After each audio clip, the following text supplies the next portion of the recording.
లేచి నిలబడి నిబ్బరం కలిగి ధైర్యము గుండు, దిగులు పడకు, జడియకు ఎప్పుడైనా పాడబడుకుంటూ దేవుని యొక్క నామాన్ని మనం మహింపరుద్దాం. అందరూ చప్పలు కొడుతూ హృదయపూర్వకంగా నమ్మి పాట పాడి దేవుని యొక్క నామాన్ని మనం మహింపరుద్దాం.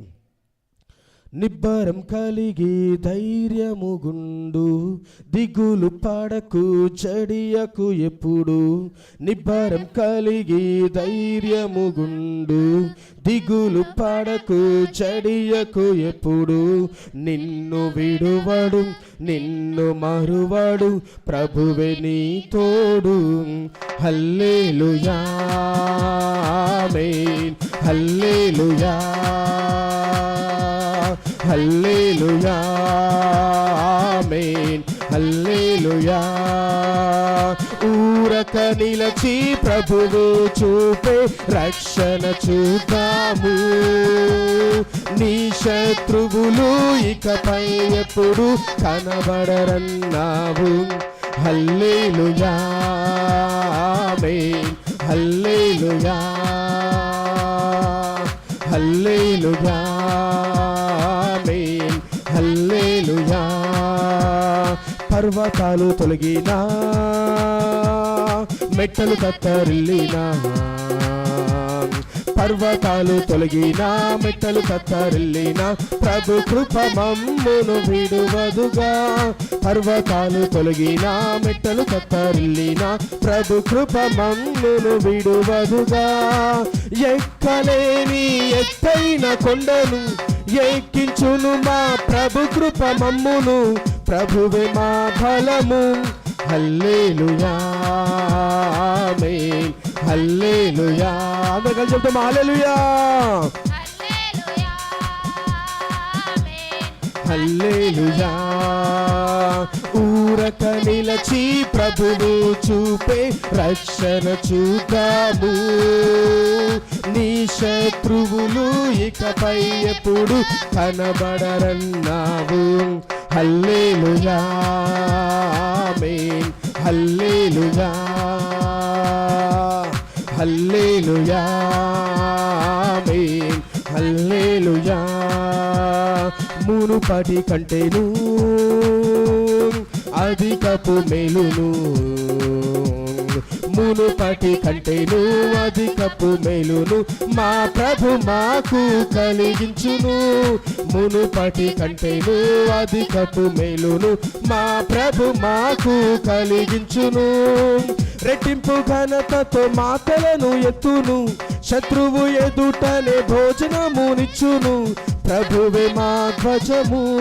హల్లెలూయా ఆమేన్, హల్లెలూయా హల్లెలూయా ఆమేన్, హల్లెలూయా. ఊరక నిలచి ప్రభువు చూపే రక్షణ చూద్దాము. నీ శత్రువులు ఇకపై ఎప్పుడు కనబడరన్నావు. హల్లెలూయా ఆమేన్, హల్లెలూయా హల్లెలూయా ఆమేన్, హల్లెలూయా. మా అంగలార్పును నాట్యంగా మార్చెను, మా అంగలార్పును నాట్యంగా మార్చెను, బూడిద బదులు సంతోషమిచ్చెను. మా అంగలార్పును నాట్యంగా మార్చెను, బూడిద బదులు సంతోషమిచ్చెను. దుఃఖ దినములు సమాప్తమాయెను, ఉల్లాస వస్త్రము ధరింపజేసెను, ప్రభునకే స్తోత్రం. హల్లెలూయా ఆమేన్, హల్లెలూయా. అందరూ కలిసి చెప్తామా హల్లెలూయా హల్లెలూయా. ఊరక నిలచి ప్రభువు చూపే రక్షణ చూద్దాము. నీ శత్రువులు ఇకపై ఎప్పుడు కనబడరన్నావు. హల్లెలూయా ఆమేన్, హల్లెలూయా హల్లెలూయా ఆమేన్, హల్లెలూయా హల్లెలూయా ఆమేన్, హల్లెలూయా హల్లెలూయా ఆమేన్. మునుపటి కంటే అధిక మేలును పాడదామా. మునుపటి కంటేను అధికపు మేలును, మునుపటి కంటేను అధికపు మేలును మా ప్రభు మాకు కలిగించు. కొత్త సంవత్సరంలో కంటేను అధికపు మేలును మా ప్రభు మాకు కలిగించును. రెట్టింపు ఘనతతో మా తలను ఎత్తును, శత్రువు ఎదుటనే భోజనమునిచ్చును. ప్రభువే మా ధ్వజము. హల్లెలూయా ఆమేన్. హల్లెలూయా హల్లెలూయా ఆమేన్. హల్లెలూయా. ఊరక నిలచి ప్రభువు చూపే రక్షణ చూద్దాము. నీ శత్రువులు ఇకపై ఎప్పుడు కనబడరన్నావు. హల్లెలూయా ఆమేన్. హల్లెలూయా హల్లెలూయా ఆమేన్. హల్లెలూయా. నిబ్బరం కలిగి ధైర్యము గుండు, దిగులు పడకు చర్యకు ఎప్పుడు. నిబ్బరం కలిగి ధైర్యము గుండు, దిగులు పడకు చర్యకు ఎప్పుడు. నిన్ను విడువడు నిన్ను మరువడు ప్రభువే నీ తోడు. హల్లెలూయా ఆమేన్. హల్లెలూయా హల్లెలూయా ఆమేన్. హల్లెలూయా. మా అంగలార్పును నాట్యంగా మార్చెను, మా అంగలార్పును నాట్యంగా మార్చెను, మా అంగలార్పును నాట్యంగా మార్చెను. బూడిద బదులు సంతోషమిచ్చెను, మా అంగలార్పును నాట్యంగా మార్చెను. బూడిద బదులు సంతోషమిచ్చెను. దుఃఖ దినములు సమాప్తమాయెను, ఉల్లాస వస్త్రము ధరింపజేసెను. ప్రభునకే స్తోత్రం. హల్లెలూయా ఆమేన్. హల్లెలూయా హల్లెలూయా ఆమేన్. హల్లెలూయా. ఊరక నిలచి ప్రభువు చూపే రక్షణ చూద్దాము. నీ శత్రువులు ఇకపై ఎప్పుడు కనబడరన్నావు. హల్లెలూయా ఆమేన్. హల్లెలూయా హల్లెలూయా ఆమేన్. హల్లెలూయా. ఊరక నిలచి ప్రభువు చూపే రక్షణ చూద్దాము. నీ శత్రువులు ఇకపై ఎప్పుడు కనబడరన్నావు. హల్లెలూయా ఆమేన్. హల్లెలూయా హల్లెలూయా ఆమేన్. హల్లెలూయా హల్లెలూయా హల్లెలూయా. ఈ యొక్క నూతన సంవత్సరంలో దేవుడు మునుపటి సంవత్సరం జరిగించినటువంటి యొక్క మేళ్ళ కంటే దేవుడి యొక్క సంవత్సరం మనకు అద్భుతమైనటువంటి గొప్ప మేలు మన జీవితంలో ధరించబోతున్నాడు. హల్లెలూయా హల్లెలూయా. అందరు కళ్ళు మూసు. చిన్న ప్రార్థన చేసుకుందాం. పరిశుద్ధుడా జీవాధిపతి నీకు వందనాలు. నీ లేఖనాల నుంచి మాతో మాట్లాడి మమ్మల్ని ఆశీర్వదించమని యేసు పరిశుద్ధ నామంలో ప్రార్థించి అడుగుచున్నాం తండ్రి. ఆమేన్. దేవునికి స్తోత్రములు. కూడి వచ్చిన మీ అందరికీ నా హృదయపూర్వక వందనాలు. అవకాశం ఇచ్చినటువంటి దైవ సేవకులకు కూడా నా హృదయపూర్వక వందనాలు తెలియజేసుకుంటున్నాను. మత్తయి సువార్త 13వ అధ్యాయము 19వ వచనం ఒకసారి చదువుకుందాము. ఎవడైనను రాజ్యమును గూర్చిన వాక్యము వినియు గ్రహింపక ఉండగా దుష్టుడు వచ్చి వాని హృదయములో విత్తబడిన దానిని ఎత్తుకొని పోవును. త్రోవ ప్రక్కను విత్తబడిన వాడు వీడే. మనమందరం దేన్ని వినడానికి వచ్చాము ఇక్కడికి? దేవుని రాజ్య సంబంధమైనటువంటి విషయాలను వినడానికి వచ్చాం కదా. అయితే దేవుని యొక్క వాక్యం మనకేం తెలియజేస్తుంది? ఎవడైనను రాజ్యమును గూర్చిన వాక్యము విని, మొదటగా వినాలి. కానీ దుష్టుడు ఏం చేస్తూ ఉంటాడంటే అనేక సార్లు ఈ మొట్టమొదటి విషయంలోనే మనం తప్పిపోయేటట్టు చేస్తూ ఉంటాడు. ఇక్కడ దాకా వస్తాం మందిరం వరకు, మరి దేవుని రాజ్య సంబంధమైనటువంటి వాక్యమును వినకుండా చేస్తాడు మొదటగా. అందుకే దేవుడు ముందే తన లేఖనాల్లో తెలియపరచాడు ఏమని, దేవుని రాజ్యంను గూర్చిన వాక్యాన్ని మనము మొదటగా వినాలి, వినడానికి ఇష్టపడాలి. ఇక్కడికి వచ్చినటువంటి మనం అందరం కూడా బహుజాగ్రత్తగా వాక్యం వినడానికి ఇష్టపడాలి. విన్న తర్వాత విన్న వాక్యము గ్రహించాలి. ఇది దేవుని రాజ్య సంబంధమైనటువంటి వాక్యం అనేటటువంటి గ్రహింపు మనకు కావాలి. తర్వాత దుష్టుడు వచ్చి దాన్ని ఎత్తుకొని పోకుండా హృదయంలో భద్రపరచుకోవాలి కదా. దొంగ ఎప్పుడు వస్తాడు మన ఇంట్లోనికి?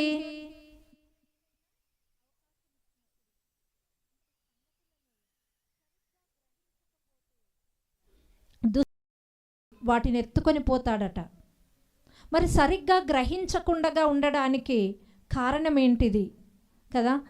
వాక్యం వింటున్నాము కానీ గ్రహింపు ఉండడం లేదు చాలాసార్లు. మరి దానికి కారణం ఏంటి? మత్తయి సువార్త 13వ అధ్యాయంలోని 23వ వచనం మనకు చాలామందికి తెలుసు కదా. ఏంటి అక్కడ ఉన్నటువంటి వాక్యం విత్తబడతా ఉంటుంది.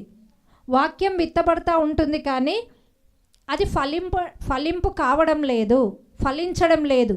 విత్తబడినటువంటి వాక్యం ఫలించడం లేదు. దానికి కారణం ఏంటి? విత్తనాలు మంచియే, విత్తేవారు మంచివారే, కానీ ఫలాలు లేవు. అంటే దానికి కారణం ఏంటిది? నేల లోపల లోపం, నేల సరిగ్గా లేదు.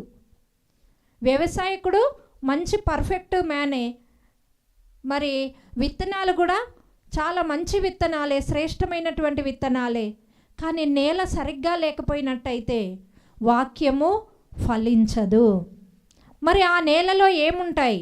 ఆ నేల సారవంతం చేయబడలేదు. వ్యవసాయం చేసే వాళ్ళకు చాలామందికి తెలుసు కదా, నేలలు ఎలా ఉంటాయో చాలామందికి తెలుసు. మరి ఆ నేలలో గచ్చ పొదలు ఉంటాయి, కొన్నిసార్లు సరిగా దున్నబడదు, సరిగా సారవంతం చేయబడదు.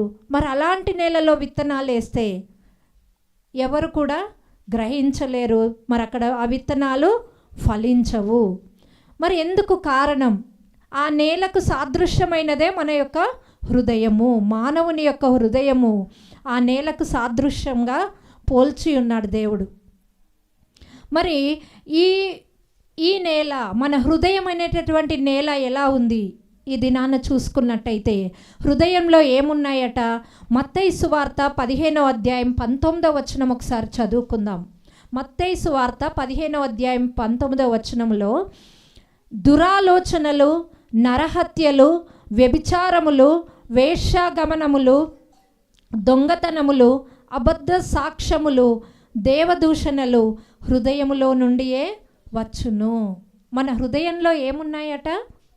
మొట్టమొదటిది చూసుకుంటున్నట్టయితే దురాలోచనలు కదా.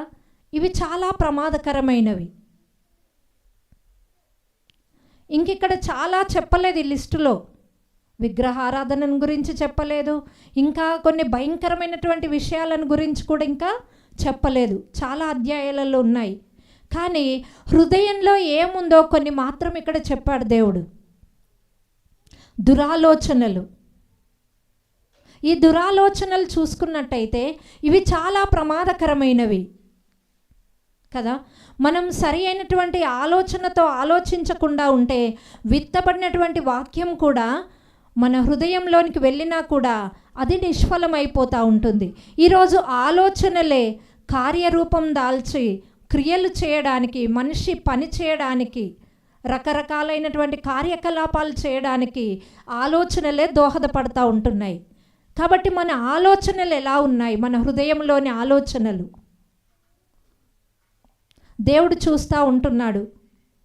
ఆలోచనల విషయంలో మనం తప్పిపోతూ ఉంటున్నామా? ఏ ఆలోచనలు ఉన్నాయి? మంచి ఆలోచనలు ఉన్నాయా? దురాలోచనలు ఉంటున్నాయా?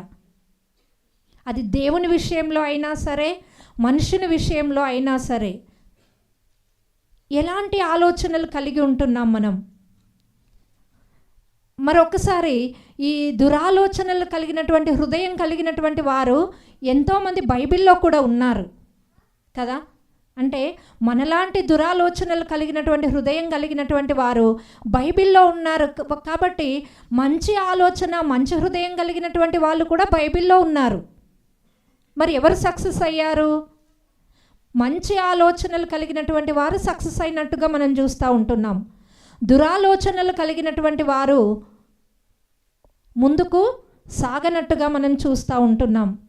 మరి మనకు తెలుసు దురాలోచనలు కలిగినటువంటి వాళ్ళు కొంతమంది ఉన్నారు. ఎవరు? ఈయన గురించి మనకు బాగా తెలుసు అందరికీ. ఎవరి గురించి? కయీను గురించి. ఒకసారి చూసుకుందాం. ఆదికాండం 3వ అధ్యాయంలో కయీను గురించి మరి మనందరికీ తెలుసు. కయీను హేబేలును చంపాడు.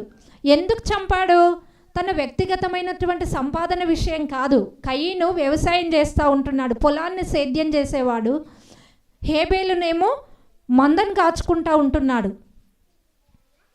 మరి ఆ మంద విషయము కాదు, ఈ పొలం విషయము కాదు, సేద్యం చేయబడే పొలం విషయం కాదు. ఇక్కడ వీళ్ళిద్దరు గొడవ పడింది.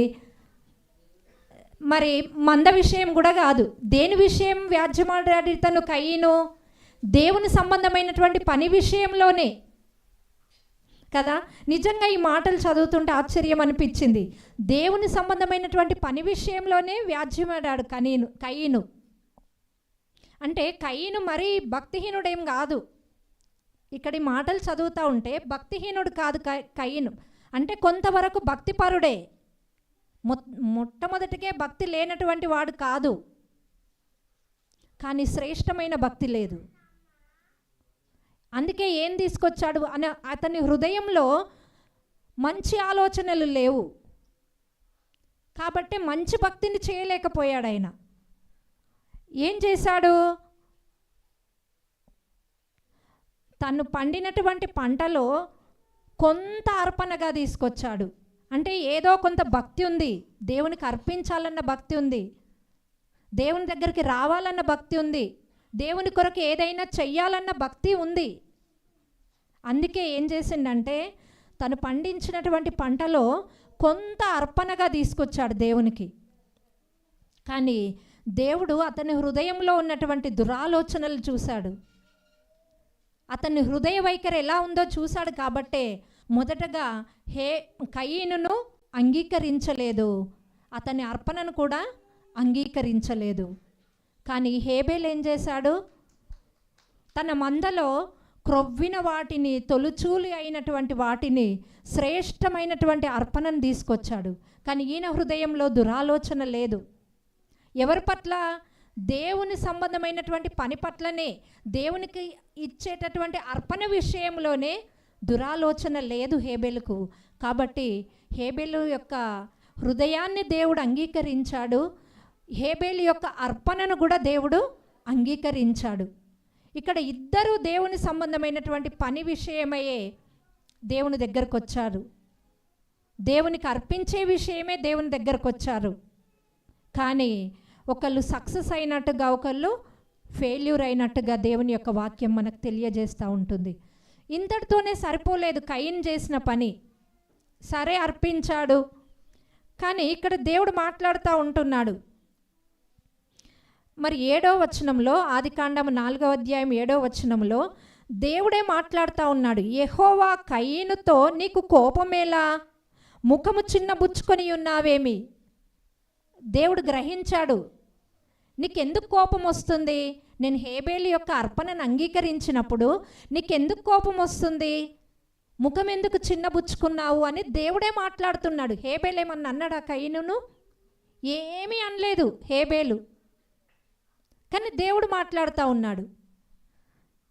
నీవు సత్క్రియ చేసిన ఎడల తలనెత్తుకొనవా? అంటే ఆయన చేసింది, కయీను చేసింది సత్క్రియ కాదు అని దేవుడు తెలియజేస్తూ ఉంటున్నాడు. సత్క్రియ చేస్తే తల ఎత్తుకొనవా నువ్వు అని చెప్పేసి దేవుడు మాట్లాడుతూ ఉంటున్నాడు. సత్క్రియ చేయని ఎడల వాకిట పాపం పొంచియుండును అని బోధిస్తున్నాడు దేవుడు. నీ ఎడల దానికి వాంఛ కలుగును, నీవు దానిని ఏలుదువు.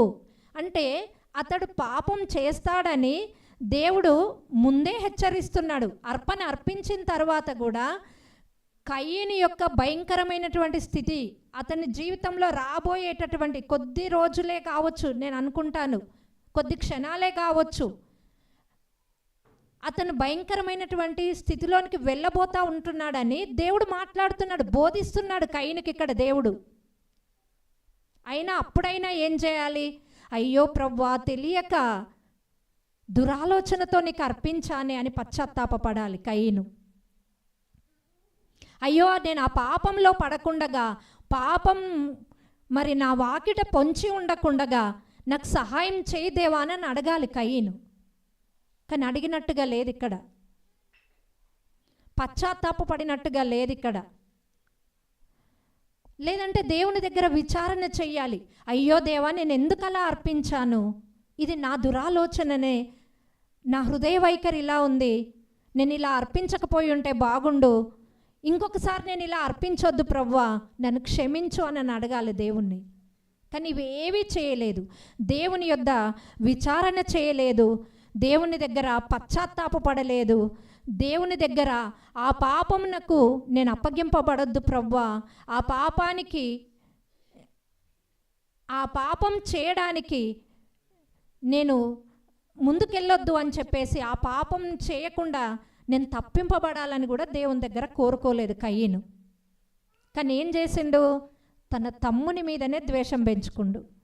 తన సహోదరుడైనటువంటి తన తమ్ముడైనటువంటి హేబేలు మీద ద్వేషం పెంచుకున్నాడు. జరిగిందంతా ఈయనకు దేవునికి మధ్య జరిగింది ఇదంతా కదా.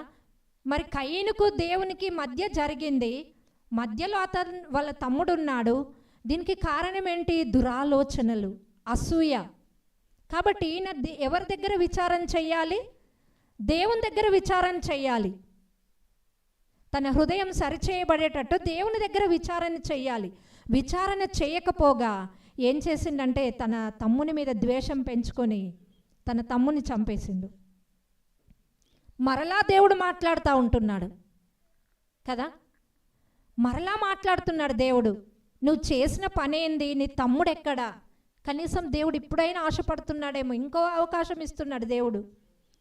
కనీసం ఒప్పుకుంటాడేమో, కప్పుకొనక పశ్చాత్తాపడతాడేమో అని ఇంకొక అవకాశం కూడా ఇస్తున్నాడు. నీ తమ్ముడు ఎక్కడ అంటే నేనేమన్నా నా తమ్మునికి కావలి వాడనా అంటున్నాడు. ఎంత ప్రగల్భంగా మాట్లాడుతున్నాడు కదా. అంటే ఎక్కడ కూడా ఆయన హృదయంలో మార్పు అనేది లేదు. ఆయన ఆలోచనల్లో తప్పు చేసినా కూడా ఆ దురాలోచనలు ఆయన హృదయంలో నుంచి పోలేదు, కయీను హృదయంలో నుంచి. కాబట్టి ఒక హంతకుడుగానే బైబిల్లో మనం చదువుకుంటున్నాం కయీను గురించి. దీనికి అంతటికి కారణం ఏంటి అంటే ఆయన హృదయం సరిగ్గా లేకపోవడం. కాబట్టి దేవుడు ఎన్నిసార్లు మాట్లాడాడు ఇక్కడ? మొదటిసారి అర్పణ అర్పించిన తర్వాత మాట్లాడాడు, అర్పణ సరిగ్గా లేదని. తన తమ్ముని చంపిన తర్వాత కూడా మాట్లాడిండు, నీ తమ్ముడు ఎక్కడా అని. అప్పుడు కూడా ఆయన హృదయం ఇంకా మార్చబడలేదు. కాబట్టి ఒక హంతకుడుగానే మనకి బైబిల్లో కయీను ఉండిపోయాడు. లేకపోతే మరి దావీదు లాంటి వాళ్ళు లేదా? పాపం చేసిన తర్వాత క్షమాపణ పొందుకున్నటువంటి పశ్చాత్తాపడ్డటువంటి దావీదు లేడా? దావీదు కూడా సింహాసనం ఇచ్చిన తర్వాత, ఆశీర్వదించిన తర్వాత, దేవునికి స్నేహితుడుగా ఉన్న తర్వాతనే డాబా మీదకి వెళ్ళి పాపం చేశాడు. కానీ దేవుడిచ్చినటువంటి అవకాశాన్ని దావీదు వినియోగించుకున్నాడు, పశ్చాత్తాపడ్డాడు దావీదు. పేతురు కూడా అదేవిధంగా కొత్త నిబంధన కాలంలో నిన్నెరగనని ముమ్మారు బొంకాడు పేతురు. అంతకుముందు పేతురు ఎలాంటి వాడు? నీకేదైనా జరిగితే నేను ఊరుకోను ప్రభువా, నీకు ఇది దూరమగును గాక అంటాడు. అలాంటి గొప్ప హృదయం ఉన్నటువంటి పేతురే ఒకసారి బొంకాడు. కానీ పశ్చాత్తాపడ్డాడు పేతురు. ఎవరి దగ్గర?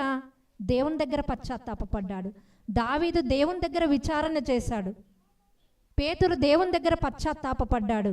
అందుకే వారు మరి దేవుని కొరకు గొప్ప కార్యాలు చేయగలిగినటువంటి వారుగా ఉన్నారు. కాబట్టి మరి కయీను యొక్క హృదయం గురించి మనం మాట్లాడుకున్నట్టయితే అతని అర్పణ సరిగ్గా లేదు, మరి అతను అంగీకరించబడలేడు. దేవుడు బోధించి దేవుడు మాట్లాడినప్పటికీ కూడా తన హృదయాన్ని మార్చుకోలేదు.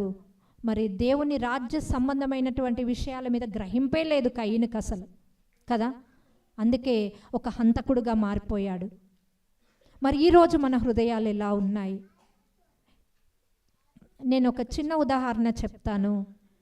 అంటే ఎన్నో మనం మనుషుల మధ్య జీవిస్తూ ఉంటున్నాం, మనుషుల మధ్య బ్రతుకుతూ ఉంటున్నాం. రకరకాల పరిస్థితుల గుండా, రకరకాల బాధలు, ఇబ్బందుల గుండా మనం వెళ్తూ ఉంటాం. కానీ దేవుని సహాయం కోరి గనక మనం ముందుకు కొనసాగినట్టయితే దేవుడు మన జీవితంలో అన్నిటిలో విజయం ఇస్తాడు. కొద్ది సంవత్సరాల క్రితం, దాదాపు 10-12 సంవత్సరాల క్రితం మేము ఒక పొలం కొనుక్కోవడానికి సిద్ధపడ్డాం. మరి అడ్వాన్స్గా కొంత డబ్బు కూడా తీసుకెళ్ళి వాళ్ళకు ఎవరైతే అమ్మాలనుకున్నారో వాళ్ళకు ఇవ్వడానికి ముందుకెళ్ళినామన్నమాట. అయితే మాకు అమ్మే వాళ్ళ పొలం ఉంటుంది, మా పొలం ఉంటుంది, మా పక్కకు మా బాబాయ్ పొలం ఉంటుంది. ఆయనకు చాలా పొలం ఉంది. మా బాబాయ్కి దాదాపు 10-12 ఎకరాల కంటే ఎక్కువనే. ఆయనకు పొలం కొనాల్సిన అవసరమే లేదు. కానీ మేము కొంటున్నామని ఆయన ఏం చేసిండంటే, మేమేమనుకున్నామంటే, నేను నా భర్త పెద్ద ఆయన కదా, పెద్ద మనసుతో ఆలోచిస్తాడు, ఆయనను మధ్యవర్తిగా పెట్టి మాట్లాడి డబ్బు ఆయనకి ఇద్దాము, ఆయనతో నిప్పిద్దామని మేము వెళ్ళినాం. కానీ ఆయన ఏం చేసిండు, ఆ పొలం వాళ్ళకి ఎలా అమ్ముతావు, నాకే అమ్మ అని చెప్పేసి మాకు అమ్మనివ్వలేదు. నేను నా భర్త ఏమనుకున్నామంటే, ఇంకా ఆయన అంతే, అంతకుముందే మాకు ఎంతో నష్టం కలిగించాడు, పోనీ అని ఎన్నో క్షమించినాం, మరలా ఈ నష్టం. అయితే మేమేమనుకున్నాము అని అంటే, మౌనంగా ఆ డబ్బును తీసుకొని ఇంటికి వచ్చేసినాం కామారెడ్డి. ఆయన కూతురు మా చెల్లికి నేను ఫోన్ చేసిన, మీ డాడీ ఇలా చేసిండు, ఇది సరి అయినదేనా అని చెప్పేసి నేను ఫోన్ చేసిన. నువ్వు చెప్పు మీ డాడీకి, ఆమె కొంచెం న్యాయంగా ఉంటుంది, నువ్వు చెప్పు మీ డాడీకి అని ఫోన్ చేసిన. కానీ ఒకటి మాత్రం, దేవుడు త్వరలో ఇంతకంటే శ్రేష్టమైనది ఇస్తాడు, నేనేం కొట్లాడా మీ డాడీతోని, నువ్వు చెప్పు, కాకపోతే ఇలా చెయ్యకు అని చెప్పేసి చెప్పిన అంతే. కానీ మేము ఆయనతో వ్యాజ్యమాడలే, గొడవపడలే, ఏం చేయలే. వచ్చిన తర్వాత 6 నెలలు తిరగక ముందే దేవుడు అంతకంటే శ్రేష్టమైంది మాకు ఇచ్చాడు. కాబట్టి ఏంది అని అంటే, దురాలోచనలు అనేటివి మనిషిని ఏం చేస్తాయంటే అనేక ఆశీర్వాదాలు మనం కోల్పోయేటట్లుగా చేస్తాయి. దేవుని స్థానాన్ని మనం తీసుకొని దేవుని యొద్ద ఏది కూడా విచారణ చేయకుండగా, దేవుని యొద్ద ఏది కూడా మన హృదయాన్ని మనం దేవుని సన్నిధిలో పెట్టకుండగా, మనమే దేవుని స్థానానికి వెళ్ళి మనం మనిష్టానుసారంగా మాట్లాడడము, ప్రవర్తించడము, మనిష్టానుసారంగా చేస్తే దేవుని ఆశీర్వాదాలు మన జీవితంలో రావు. ఈ కయీనులాగానే మరి హంతకులు కాకపోవచ్చు, హంతకులు అంటే చంపితేనే హంతకులుగా పరిగణించబడ్డాం. కానీ ఇప్పుడు కత్తిపోటు వంటి మాటలు కలవారు కలరంటుంది బైబిల్ కదా. కత్తిపోట్లు ఏం చేస్తాయి, మనిషిని చంపేస్తాయి. కాబట్టి ఇవి కూడా మనకు ఉండకూడదని కొత్త నిబంధన కాలంలో మరి దేవుడు హత్యగా పరిగణిస్తున్న ఎన్నో ఉన్నాయి, అవన్నీ వింటున్నాం మనం. కానీ కాబట్టి ఆయన రాజ్యం ఏంది కదా, ఆయన రాజ్యంలో ఏముందో మనం గ్రహించాలి. మొట్టమొదటగా కయీను గ్రహించలేదు, హేబేలు గ్రహించాడు ఆయన రాజ్యం ఎలాంటిదో. ఎంతోమంది పరిశుద్ధులు గ్రహించారు ఆయన రాజ్యం ఎలాంటిదో, అందుకే వాళ్ళ ప్రాణాలు అర్పణంగా పోసుకున్నారు. ఆయన రాజ్యంలో నీతి ఉంది, సమాధానం ఉంది, పరిశుద్ధాత్మ యందలి ఆనందం ఉన్నది. కాబట్టి మనం నీతిగా బ్రతకడానికి ఇష్టపడదాం, సమాధానం కలిగి బ్రతకడానికి ఇష్టపడాలని దేవుడు కోరుకుంటున్నాడు, పరిశుద్ధాత్మలో ఆనందించాలని దేవుడు కోరుకుంటున్నాడు. వీటికి వ్యతిరేకమైనవి కనుక, వ్యతిరేకమైన ఆలోచనలు, వ్యతిరేకమైన తలంపులు మన హృదయంలోనికి వస్తున్నాయంటే అది దేవుని చిత్తం కాదు. కాబట్టి ఈ ఉదయకాల సమయంలో ఒకసారి మన హృదయాన్ని మనం దేవుని సన్నిధిలో విచారణ చేసుకొని ఇక్కడి నుంచి వెళ్దాం. పరిశుద్ధమైన బల్లలో పాలు పొందుతూ ఉంటున్నాం. మనం యోగ్యులం కాము, యోగ్యులం కాకపోయినప్పటికీ మనల్ని ఆయన యోగ్యులుగా చేశాడు. ఆయన పవిత్రమైనటువంటి శరీర రక్తాల్లో పాలు పొందే యోగ్యతను మనకిచ్చాడు. మన నీతిని బట్టి కాదు, మన పవిత్రతను బట్టి కాదు, కానీ ఆయన శిలువపై కార్చినటువంటి రక్తము ద్వారా మన పాపాలని క్షమించాడు. మనం క్షమించేవారుగా ఉండాలని ఆయన కోరుకుంటూ ఉంటున్నాడు. కాబట్టి దురాలోచనలు మన హృదయంలో ఉండకుండగా మన హృదయాన్ని దేవుని సన్నిధిలో విచారణ చేసుకొని దేవా నీవిచ్చే ఆశీర్వాదాలు పొందకుండానట్లు ఏ దురాలోచనలు మా హృదయాన్ని ఏలుబడి చేస్తూ ఉంటున్నాయో, కయీను లాంటి స్వభావం, కయీను లాంటి హృదయ వైఖరి మా జీవితాలను ఏలుబడి చేస్తూ ఉంటే మమ్మల్ని క్షమించు ప్రభువా, మమ్మల్ని కనికరించు ప్రభువా. అలాంటి హృదయం నుంచి మాకు విడుదల దయచేయు. లోబడే హృదయము, ప్రేమించే హృదయము, క్షమించే హృదయం, కరుణించే హృదయం, నీతితో కూడిన ఆలోచనలు కలిగినటువంటి హృదయం మాకు దయచేయి ప్రభువా. మమ్మల్ని కరుణించుమని యేసు పరిశుద్ధ నామంలో ప్రార్థించి అడిగి వేడుకొని పొందియున్నాం ప్రియ పరలోకపు తండ్రి. ఆమేన్.